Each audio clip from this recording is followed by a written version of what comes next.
Hello and welcome to Postgres FM, a weekly show about all things PostgreSQL. I am Michael, founder of PG Mustard, and I'm joined as usual by Nik, founder of Postgres AI. Hey, Nik. Hi, Michael. And we have not one but two heavy hitters from the PostGIS world, both also recognized PostgreSQL contributors. First, we have Regina Obey, president of Paragon Corporation, a consulting firm, member of the PostGIS core development team and steering committee, and co-author of a whole host of books on GIS and SQL, including the book PostGIS in Action. Welcome, Regina. Thanks for having me. It's our pleasure. And also we have Paul Ramsey, who is staff engineer at Snowflake via the Crunch Data acquisition, the co-founder of PostGIS, member of the core development team, and the chair of its steering committee. Pleasure to have you too, Paul. Hi, Michael and Nik. Nice to be here. It's wonderful. Right. So I was hoping actually that maybe one of you could give us a kind of brief history of the project, and maybe the other one could give us an update on where it's at today and what it looks like. Well, I'll take the history side of this. Because PostGIS comes out of my history as a geospatial consultant, and it's a long time ago now. PostGIS first release 0.1 was at the end of May in 2001, so we're creeping up on 25 years of PostGIS. Pretty crazy. PostGIS was born because out of a consulting company here in Victoria, British Columbia, and it was born because we ran out of work. The fiscal year for the government, which is our main source of money, ends on March 31st, and the first release of PostGIS is 2 months after that. We had been doing an analytical work for the government using standard GIS tools and a database to store interim results, and the database we were using was Postgres. And having had that experience of using a database and using SQL and becoming familiar with this sort of powerful tool to slice through big chunks of data in different ways, and also being spatial people, looked at this database tool and said, there's got to be a way. There's got to be a way to bring together the spatial questions we're asking and the non-spatial questions we're asking into one place so we can ask more complicated questions and have it all fulfilled inside the database. And there was, at that point, a relatively fresh international standard, the Simple Features for SQL standard from the Open Geospatial Consortium. There was one extant proprietary product that did that. Oracle 8i at that point had been released, and it had a pretty 80-20 complete implementation of spatial SQL. And we did both. We both looked at Oracle Spatial and thought, can we use this? And at the time, if you wanted to use it, you had to have Oracle Enterprise. The implication was about $250,000 licensing bill to really use it in anger. And that obviously it scared us off as a small consulting company. It also successfully scared off anyone in the government that we may all get someone in the government who wants to do this stuff, and we'll piggyback on their licensing and learn it and do implementations for them, and we'll be like spatial database experts. Now it's too expensive for anyone in the government. But we had this specification and we had this experience with Postgres, and Postgres itself was built for type extension. So we also had the really clear on-ramp to add a new type, to bind it to access methods, to add functions that worked on this type in a way that really didn't exist in what was at the time the sort of premier open source database MySQL. It took quite a few years beyond 2001 before MySQL added spatial. And when they did, we went and looked at their implementation, looked at the patch, and it was big. It was a big patch that crossed the whole code base. It really took someone who understood MySQL soup to nuts to do it. They had to do the index implementation like everything. They had to do a hell of a lot of work to do it. Whereas we got this nice, tight little code base sitting as an extension, completely divorced from the core code. The core code provided an access method pre-built. We were good to go.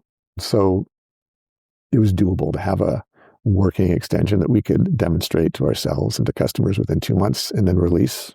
So we were clever people, but Postgres is a hell of a clever product, and PostGIS wouldn't exist if Postgres hadn't been so clever to start with. And it was GIST, right, at that time? At that point, it was GIST. That still is GIST, actually, the access method we use for spatial indexing. Yeah. I'm smiling the whole time you were talking because it connects 20 years ago, 2005, 2006, 2007. I remember, first of all, this is when I left Oracle 8i. Exactly, like last time I touched Oracle was exactly 8i. Yeah. And then when I was building my second startup, social network, we put a lot of people and objects like restaurants and so on map. 2007, it was too early. And I remember I hired two guys, Oleg Bartonov and Theodor Sigal, Oh, yeah. to help Oh, us. yeah, we remember them. It was so bad because I was amazed. Like it was amazing to have gist and reading all the articles and basics and like 7 functions, abstraction, all great.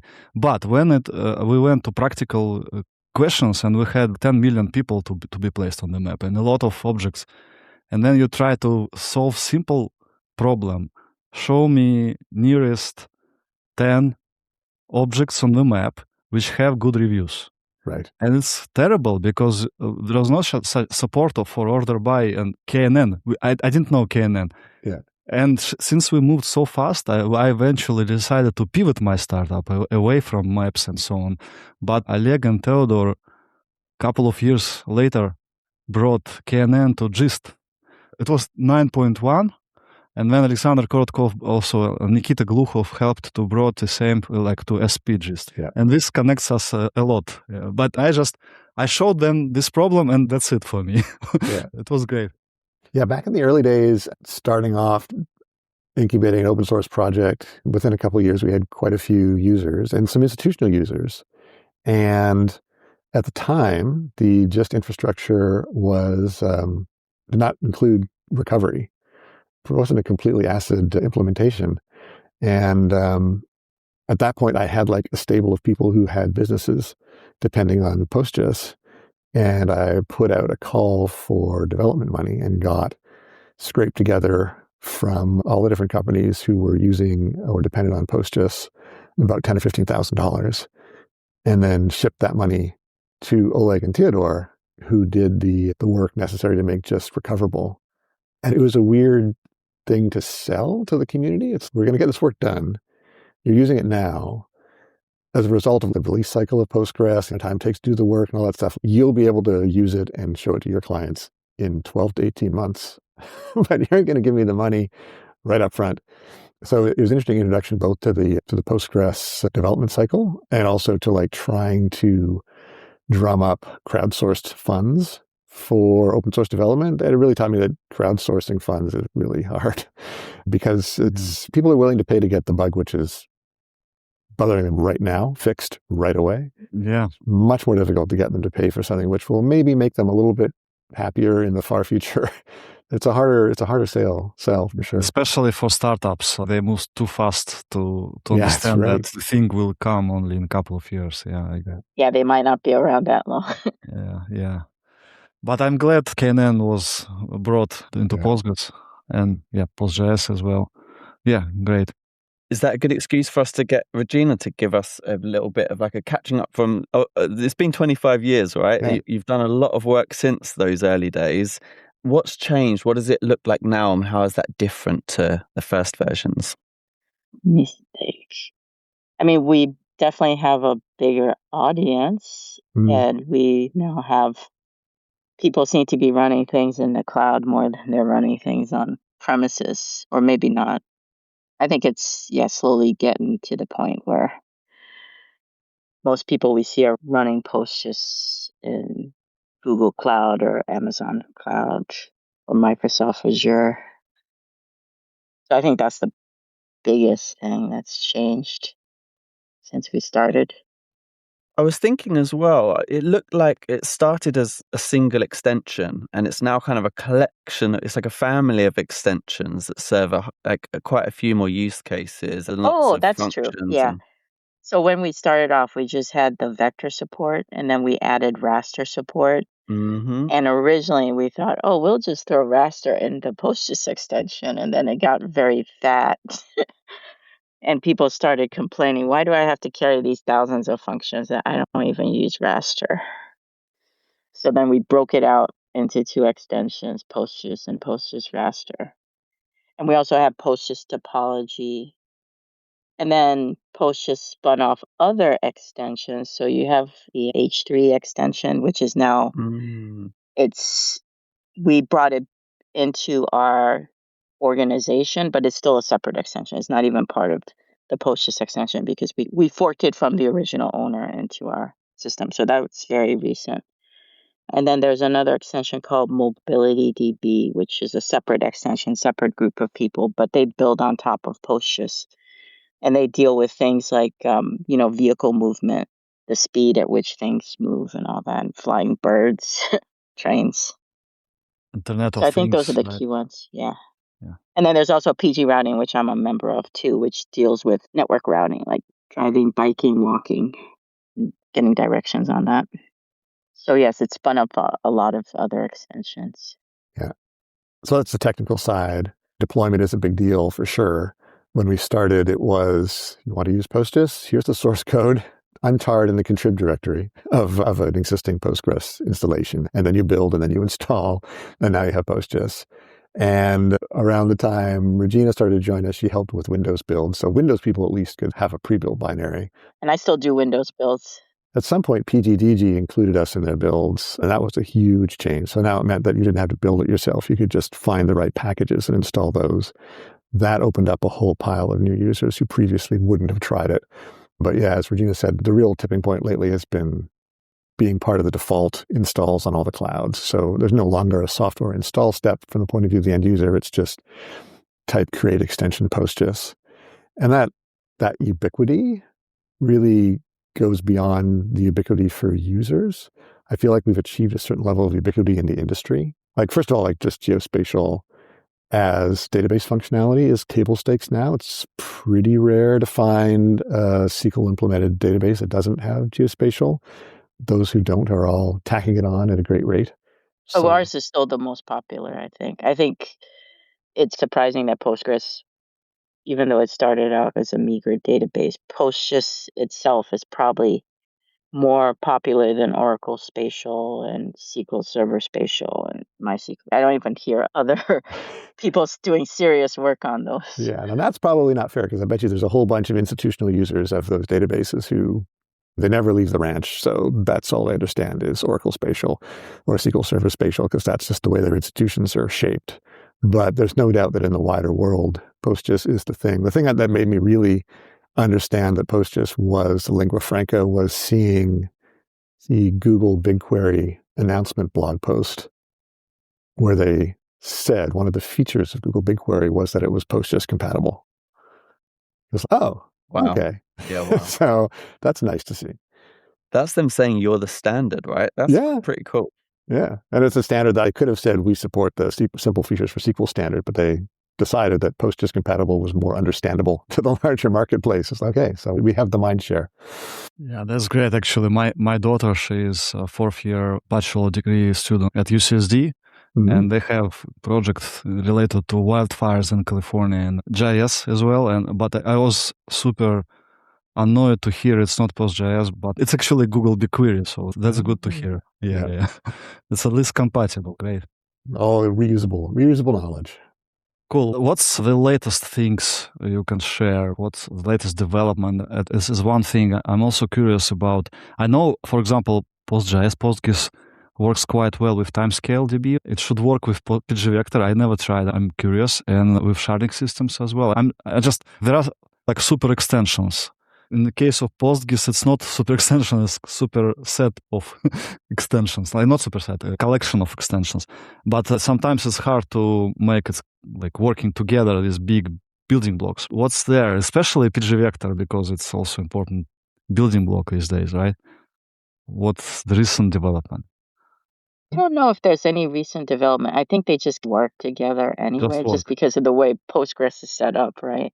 You can have 3 or 4 different extensions in the same query, and it's just because they standardize on all data sets, get the same feature set, get the same core feature set. And so you don't have that annoying problem that MySQL has with their different storage engines and their different query syntax for things. So things just work seamlessly well. So I don't think we did anything special to try to make ourselves work with PGVector. Yeah, PGVector is more similar to us than, say, one of, like you said, the super extensions like Timescale or Citus, like these sort of overarching big swings of the architecture of the system. PGVector, like, they provide a type, they provide access methods, they provide some functions that make sense for the type. Like, they're very PostGIS-esque in that respect. But from the point of view, like what they're for, they're kind of orthogonal. I've only seen one like example recently of PostGIS and pgvector being used together. And they're not being used together because they're getting any great leverage out of PostGIS. They're getting leverage out of the fact that PostGIS itself has a huge amount of third-party interconnectivity. So you use something like really high-dimensional search in pgvector to get a bunch of results. And if those results happen to include spatial information, then you throw that spatial information on a map because everything connects to PostGIS, all the mapping software connects to PostGIS, and that's how it works. We really saw a cool example of this in our last PostGIS Day. We have a PostGIS Day mid-November every year, an online conference, and the show Burke from GeoBase showed us geospatial AI using pgvector as the search engine, but then gating the results back through PostGIS to his mapping tool so he could show us the results. Neat example of what the geospatial people are calling foundational models. So not large language models, but a completely different look at how to use the AI kind of technology for doing geospatial work. And if we talk back to TimescaleDB, I saw great examples of PostGIS and TimescaleDB working together, because if you collect a lot of geographic signals from drivers or from anything like on the map, you want to partition always, right? Yeah. Because it's a lot of data, right? One way or another, partitioning should work, because it's also time series, not only geographical data, right? So this is natural pair of extensions working together. Okay, what about lakes? And since like your company got acquired last year, what are recent development there? And this ties actually back to your other question, which is at the core is an interoperability question, and the nature of the type model in Postgres is such that when you add a new type using the Postgres type model, a lot of the time things just work because the overarching machinery of a big piece of machinery, say Citus, doesn't think necessarily about particular types. It thinks just about type mappings, and the type mappings are entered in when you add the new type to the PG and the PG type table, and your PG attributes just refer back to the type table. So everything is runtime configured, and that's the underlying expectation of these extensions. And so stuff just works. It's only when you have to push out to some external format that has its own understanding of the world that you have to start thinking about these mappings again. The PG Lake, which was open sourced a few months ago, is a set of tooling to allow you to push data from Postgres database out to Parquet or Iceberg data on object stores. I had a question around that. Yeah. Only in researching for this, I came across GeoParquet for the first time. I didn't know that was a thing. Yeah. There's a long history of the geospatial community taking extant open source standards, which they say, which are good and clearly going somewhere and saying. GeoJSON is another one. Exactly. Back when JSON was turning into the lingua franca wire transfer protocol, the geospatial community said, but we need a way to encode geometry too. So they invented one and eventually got it IETF standardized. Same thing with Parquet. So you have Parquet, which in its initial versionings understands the basic types of relational databases and doesn't understand anything about geo. So geo people want to push data through this format out to their own clients and say, we've got this byte type and we've got this metadata slot. So we'll slot some information about columns that are holding geometry, and we'll stick the raw geometry in there into the byte type. And that will be just enough affordance for geo-aware tools just to look in the metadata and say, oh, wait, there's geo here, and we can pull it out. Fortunately, that for the Parquet and Iceberg formats has been a very short interregnum. Sometimes these things last for years, 5 years, and we're still playing with these hacks. I think GeoParquet and GeoIceberg lasted for about a year and a half before the mainline projects came along and said, you know what we need? We need a geometry type and a geography type. We should just formalize that. So that was formalized, I think, 9 to 12 months ago. Both Parquet and Iceberg got around to saying, we have an actual type. And it meant that the metadata could live in proper slots, so where you'd expect it to be, which in turn made engine developers be able to do things like much faster scans and pruning of these files. So it's been good all around, and you can forget about GeoParquet and forget about GeoIceberg because those are pieces of history now. The geo stuff is now actually embedded in the standard proper. That's great news. Yeah. Served their purpose. But yes. So PG Lake is a way of pushing data out of Postgres into the public internet in places where these Parquet and Iceberg engines can scan them. And the promise of that is that if you pump your data out in hopefully an ordering which is good for the bulk queries you expect to apply to the data, you can then hit those object store data lakes, if you will, God help us, with an engine which understands those formats and can slam through them in massive parallel. One of those engines is DuckDB, a single node engine, which is very good at that. One of those engines is Snowflake, a multi-node, highly parallel engine, which is also really good at that. Another one is Databricks. All the same gig. It's like this separation of compute and storage. The compute comes to the object store, rips this file off. It is ridiculously inefficient. If you're a Postgres developer, you think this is really inefficient. You should have an index so you can find exactly the thing you're looking for. And these compute engines are, no, I will look at every record and I will lightly prune the file as I zip through it. But they're willing to scan a terabyte of data to get a few 100,000 rows of results, which is crazy unless you happen to have the compute and storage and cloud infrastructure to afford to do that, which in these days we do. It's one of the problems of being old. Your understanding of what is efficient and correct is receding in the distance. But I still have some doubts and questions how stable performance for such queries is. Like, it's maybe not fully resolved problem. I agree. I find it really weird that you have to reform or resort your data to match your use case. And it's nice. It's great when things work out great. So like you're sloughing your data off the transactional store, off to the object store in usually it's like time series order, right? Time of most recent change. And it so happens that your queries are either grouping on time or filtering on time. And then the underlying format metadata allows the engines to really throw away 90% of the data before it looks at it. That's great. Yeah. I'm used to the power of SQL inside a real OLTP engine where you can address any combination of tables and joins, and you're not going to be hit too hard with efficiency as long as your indexes are in place. And it sounds reasonable for column store and for purely analytical queries. But when you, for example, back to this KNN, K nearest neighbors problem, we just need like 10 rows, but we have millions, right? Or billions. Yeah, how does that work?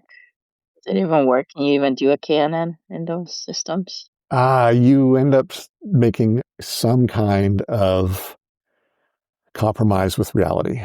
If you sort your data like on a key, like a Hilbert code or something that has like spatial collocation to it, then you can do that kind of scan a little better because you know where to hop in the Hilbert code.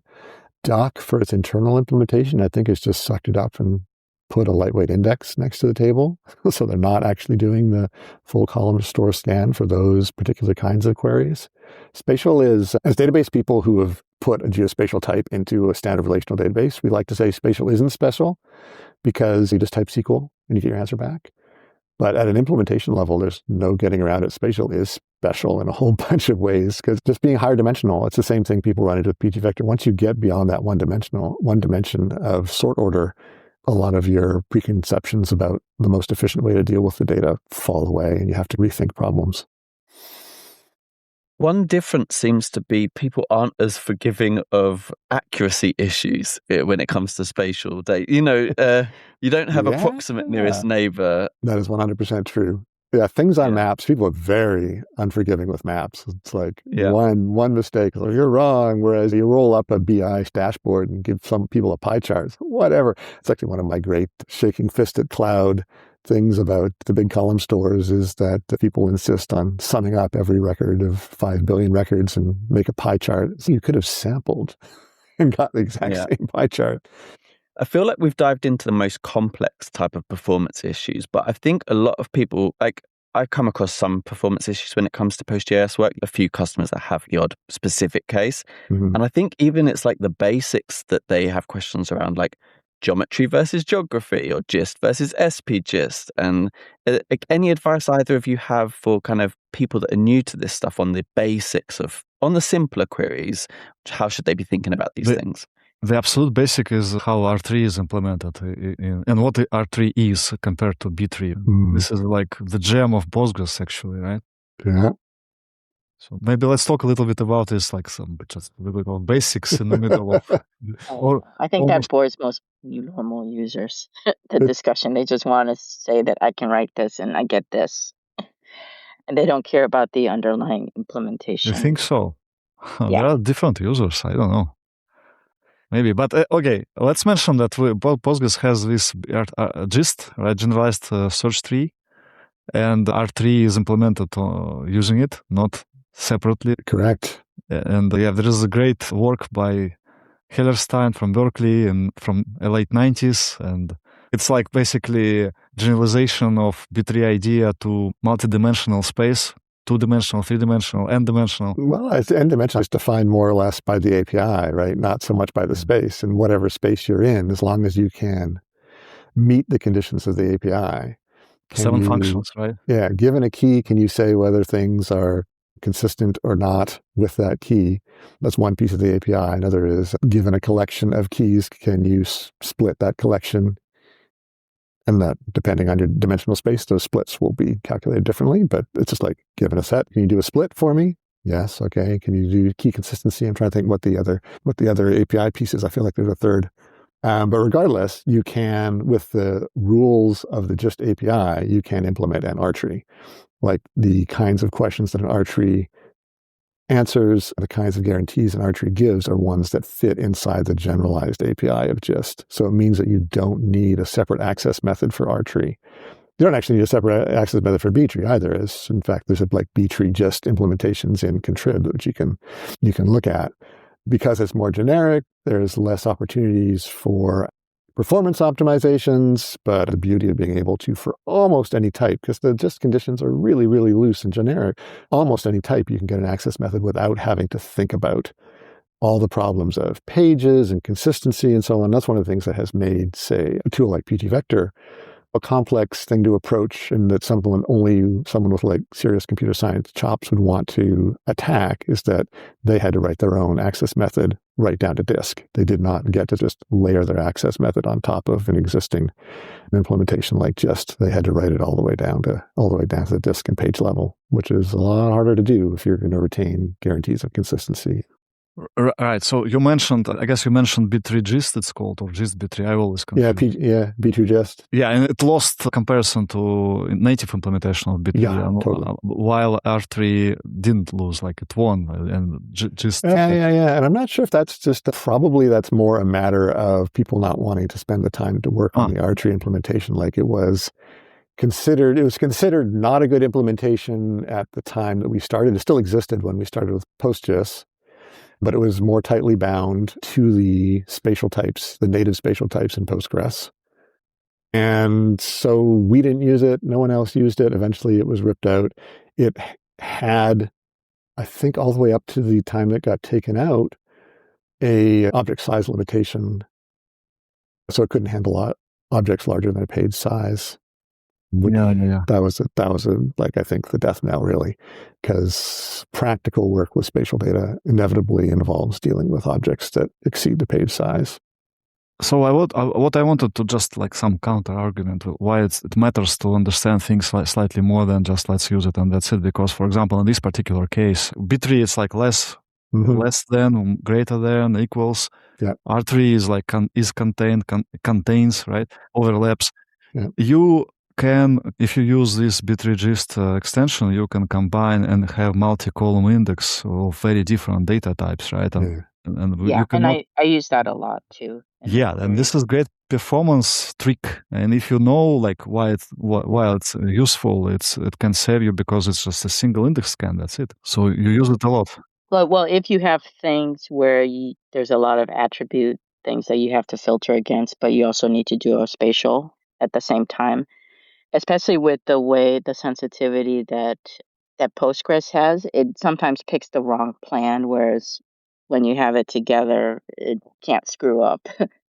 So there's some cases where I've had where if I had just a GIST index and a B-tree separate, the planner would do something really stupid and try to use the spatial and not use the B-tree at all. And so the performance, you'd go from minutes to milliseconds in those cases. Yeah. So I had some experience, not once, yeah. Same. And I also thought like Postgres would be able to do a bitmap scan. I thought it would be able to use the gist index and a B tree separately, I know it wouldn't be as efficient still, but it seemed to be refusing to do so for me. So I also wonder if there's something missing on the Postgres side to consider them for bitmap scans as well, multiple indexes with an and condition. Or I thought it would consider it, but I really struggled to get it to. I also can complain. You take PG vector and you cannot combine it with gist basically. So yeah, that's super hard. Given just in the use case for PG vector, like the find me the nearest thing is the core use case, and that is like really does not fit nicely into the executor. One case works really fast, another doesn't. That's it. Yeah. What about for beginners? Regina, you've written some books on this. How do you describe performance stuff for beginners, like in terms of practical tips, or what do you tend to see mistakes people making? I think the classic one is people try to do distance by doing, you just using ST distance. So they say ST distance this less than 50 instead of using STD within. So like ST distance can't use an index. So, their queries might take minutes, and then when they switch it to STD within, it finishes in milliseconds, that kind of thing, because it would have to scan all the records if you do ST distance. So that's a classical mistake that people make. I'm curious, does AI make this mistake or no? And what's annoying is like in SQL Server, it's different. You can actually use ST distance, and it uses an index. So what are they doing in SQL Server? They must be rewriting the query. Yeah, they must be rewriting the query. So I was surprised that, you can do distance less than 50, and it will do the right thing. It'll do it pretty much what our STD within does. That's interesting. Query rewriting is kind of deep, but the fact that they do that is interesting just in and of itself. It speaks to them, either like presupposing a problem their user's going to have, or something their users really did have constantly. So it's worth it for them to go to the extra work of doing a query rewrite for that case. Yeah, I noticed that Postgres does do query rewrites too, right? It does. There's an affordance there. We could muck with the plan if we wanted to. Yeah, if you do in, they change it to any, right? Yeah. So in theory, we could do a rewrite somewhere. It's just where would that go? Yeah, I mean, that's like adding a certain amount of brittleness to the system where you don't know that the users actually need it. Anyways, your example presupposes that they have a spatial index in the first place, which is what I would have raised as like the number one new user mistake. Oh, that's true. Yeah, that's the other thing. It's quite an easy mistake to make because by and large, people don't think about indexes as having a type. Like if they've come from the SQL Server world or whatever, like the idea that they need this extra keyword, the using just keyword, to get a spatial index, not going to be super obvious if they're just coming from some other database. And if you type create index blah on geometry column, it'll do something. Like it won't error out because we've had to do lightweight B-tree bindings in order to get aspects of sortability from our type. So it's not like it'll just say, I don't have a B-tree binding. It'll go and build a really terrible index that's no good for you and quietly return. So I think that's one of the biggest gotchas. It's just like having a proper spatial index. Yes, having it, knowing that you need an index and knowing that you need it to be a gist index. Yeah.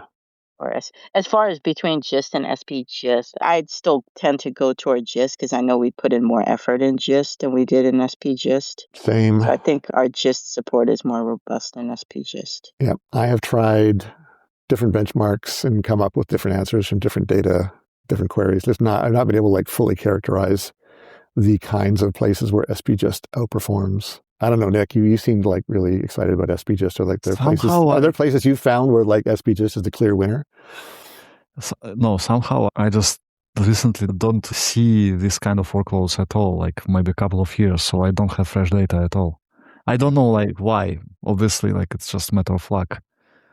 Yeah. I came across one recently where they were using a gist index and still struggling with performance. And I suggested trying SPGIST because I thought it might make sense, and it didn't help. So it wasn't much worse. It was like very similar. But the one thing that they changed that did help a lot was they were using geography before, and it was only to calculate quite small distances, like within 25 meters type thing. Yeah. And switching to geometry made a big difference. Mm-hmm. Yeah, that's which I was surprised by. Yeah, you two are not So- surprised. You two are Not nodding surprised along. at all. Yeah. Not surprised at all. Because geography is more complex. It's 3-dimensional, whereas the geometry is 2-dimensional, really. I have a slide in my sort of standard PostGIS talk where I say, geometry or geography, what should I do? And the thing that I use to demonstrate why geometry is going to be better for performance purposes is just the distance calculation. Everyone has learned Pythagoras, so I know what the distance calculations looks like there, right? 2 squares and a square root. Any distance calculation in geography space is going to have to do a bunch of Haversine calculations, which is the distance on a sphere. And Haversine has 5 transcendentals in it, plus the square root. So it's just way more, like orders of magnitude more computationally intensive. So if you're doing a bunch of those calculations, you're just going to pay a big price, for sure. The Earth is flat. The Earth is flat. I knew it. In an ideal world, the Earth is flat, yes.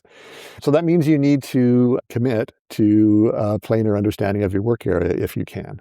So if you are doing an app which works in London, then say, there's a planar projection which is good for London. If you're doing something in Idaho, there's a planar projection which is good for Idaho. If you're doing something which is like the continental US, there is a planar projection which is good for most people's purposes in the continental US. It's very rare that there's have something which requires latitude, longitude. You only get the breakdowns when you're starting to work with truly global data.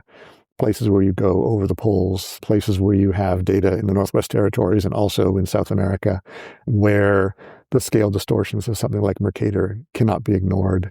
That's when you say, okay, fine, I'll use geography. And then you'll get some nice advantages out of geography. If you have truly global data, the fact that the shortest path might go over the North Pole, that's a useful thing to have, or go across the date line. That's a useful thing for the system to just transparently handle, which it does for both the calculations of things like distance and area and for the performance-based stuff like indexing. Like it does not care. It goes over the poles. It goes around the date line. It doesn't notice because the model it takes away those singularity points when you're working on a sphere. Nice. I think the reason I was surprised was more because I'm so used to queries being I/O bound, and it's quite fresh to get one that's actually CPU. Actually the CPU I can do matter here. Yeah, that is one of the places where spatial is special, and people don't notice it, and it's a weird one. Like for trying to integrate with the Postgres planner, we've been trying to help the planner get smarter by costing our functions appropriately. Yeah. But the planner only looks at function costs in filters and joins. And a lot of the times people are doing the spatial calculations in the select line, right? The return values. So if you have a complex function in your return set, Postgres is not going to add that in and say, oh, I should do a different thing, or that there's a lot of cost here. So that's an issue. And then actually it's a real problem on I/O as well. I actually did a blog post for Snowflake about 2 weeks ago that went public talking about that with respect to JSON-B, but I learned about it in the geometry world, which is, you get a big object in Canada, right? Canada has like 10,000 vertices, like it's well above the maximum object size that you'll find in a page. So it's going to be toasted. And that means any retrieval of that object is going to be a 2-stepper, where it has to go and find the toast pointer and then go into the toast tables and gather all the parts, then put them all together in order and then decompress all that, like just to get it out, just in the I/O. And that's like a combination of the I/O, pull that across, but also the computational overhead of just reassembling the thing. It's about 10 times, 10x. I found in joins, you can get things to go 10x faster when I don't have that toast overhead. If I pre-cut everything into shapes which are smaller than the object max. Yeah. Yeah, speaking of toast, there's also is it 1 gigabyte? Is that the limit on toast? Because people have already started complaining about that, about the size. It's for Varlina types, so it's 1 gigabyte, I think. Yeah. But it's better not to go beyond 300 megabytes, I think. There are benchmarks showing that for JSON it's terrible. Oh, I can't imagine. Yeah. There is a drop in performance after 300 megabytes or so. That's a lot of JSON, though. Yeah, I forget what the reason was. It had more to do with outputting stuff. I also forgot. Like if you're trying to output a big MVT file. The whole world in one tile, the level 0 tile. Does it compress well? I was just thinking, because JSON generally, there's a lot of repetition, a lot of like a 300 megabytes post-compression JSON file would be like. No, this is one of the places massive. where there are potential implementation paths, which would have given us a much better I/O profile, but at the cost of something which the users considered pretty inviolate, and that's perfect fidelity of input and output.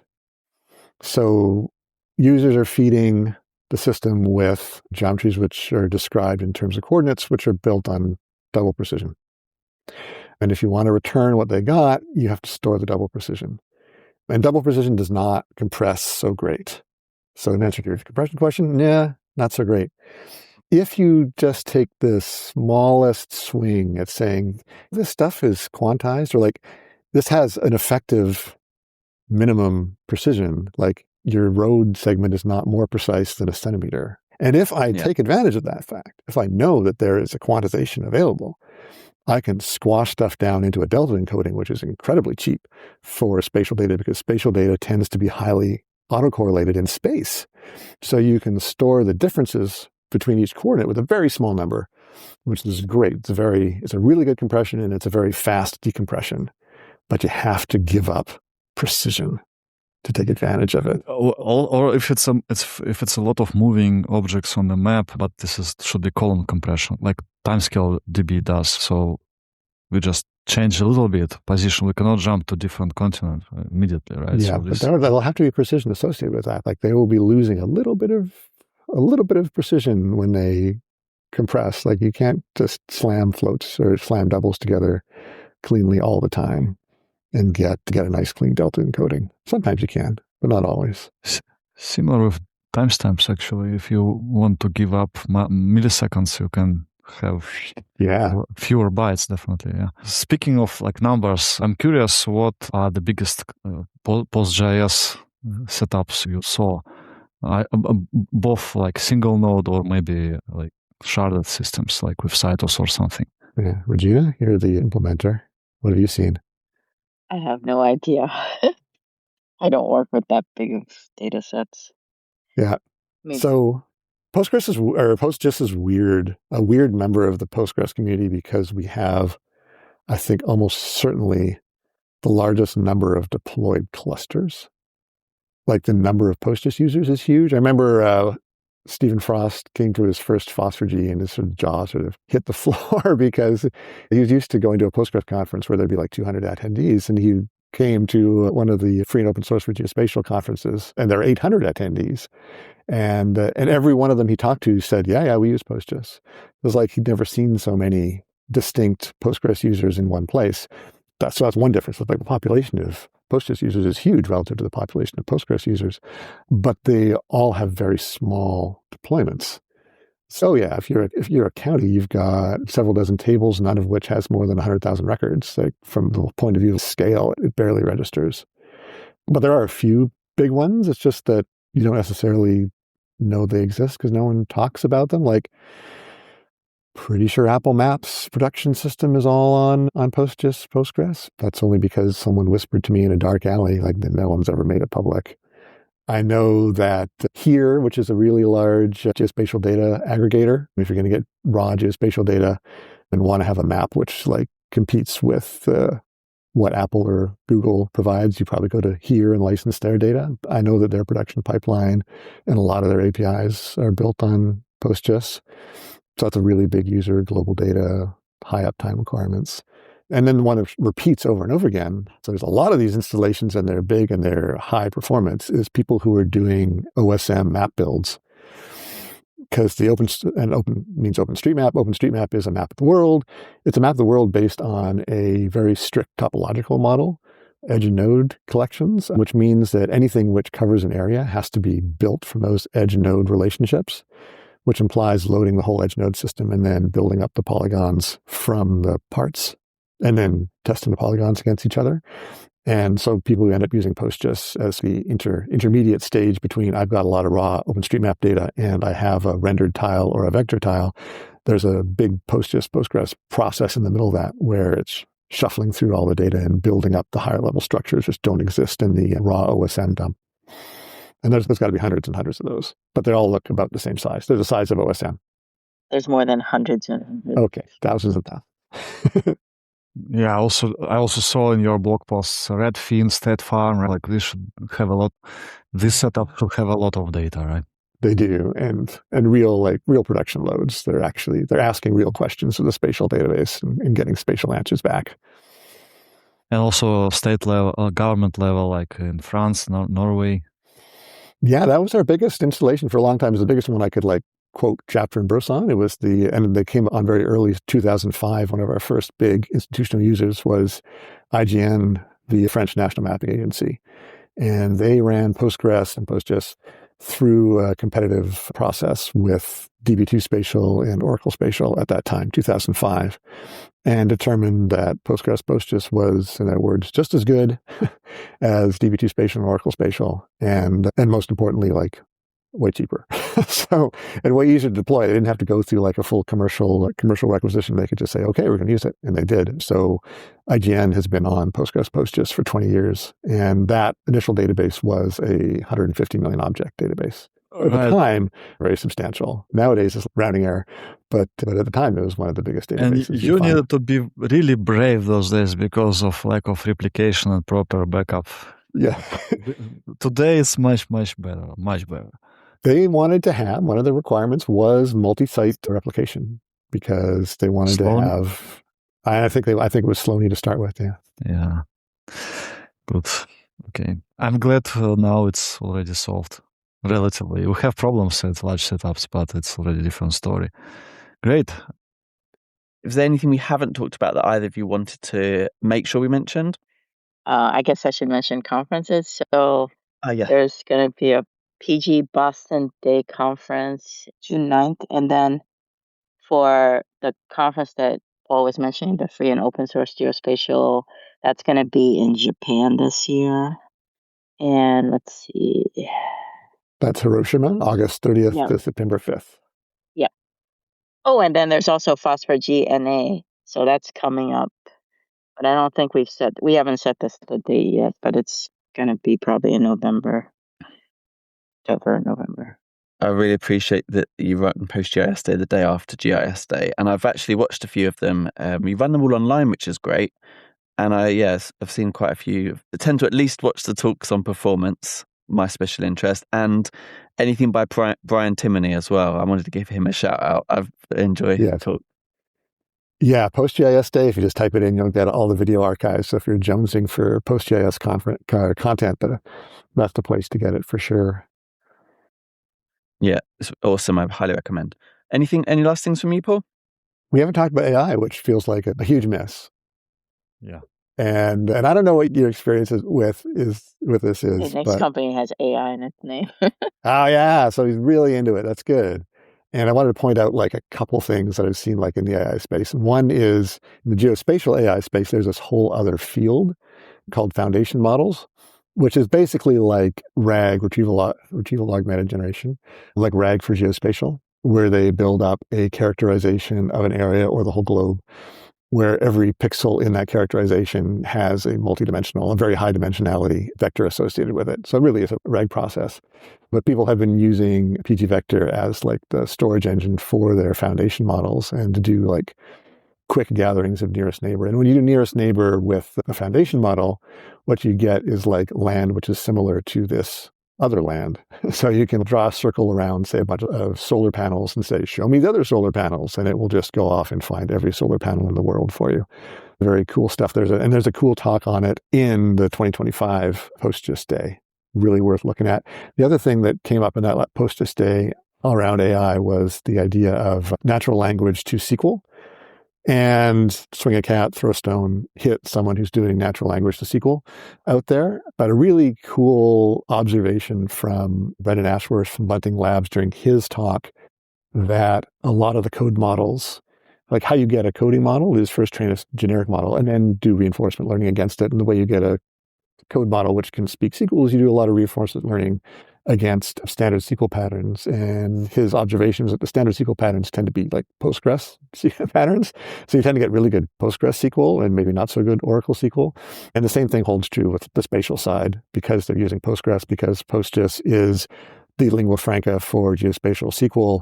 You tend to get good spatial SQL generated by these models. And the real limiting step tends to be providing the correct amount of like semantic metadata around your data model so that the LLM can make sense of the natural language question you're making and spit out the right SQL. But you're already ahead of the game if you're using Postgres, and PostGIS is your engine because these models will tend to produce SQL that matches them. It's writing in Python is easier with like using LLMs because they know much better than new languages. Yeah, give me Perl 6. Yeah, and that's why Postgres SQL is very natural because so much material it was trained on it, and PostGIS the same thing. This is a great point. So it should help to grow popularity even more because a lot of applications are created by AI these days. But I'm curious, if you deal with a lot of data, you need to verify. If you don't have a way to verify all the ideas AI is generating, quality will be not good. So this is one thing we always do is like how to give AI tools to verify its own ideas so very fast without human. Before like human is involved, it's already much better. So I'm curious what you think about this. How to write proper queries and don't use this distance function you mentioned and so on. The good thing is, as Paul said, it does write the right distance function. It does do STD within. If you give it a text, say, give me something within 50 miles, it writes the right query. I have tested that.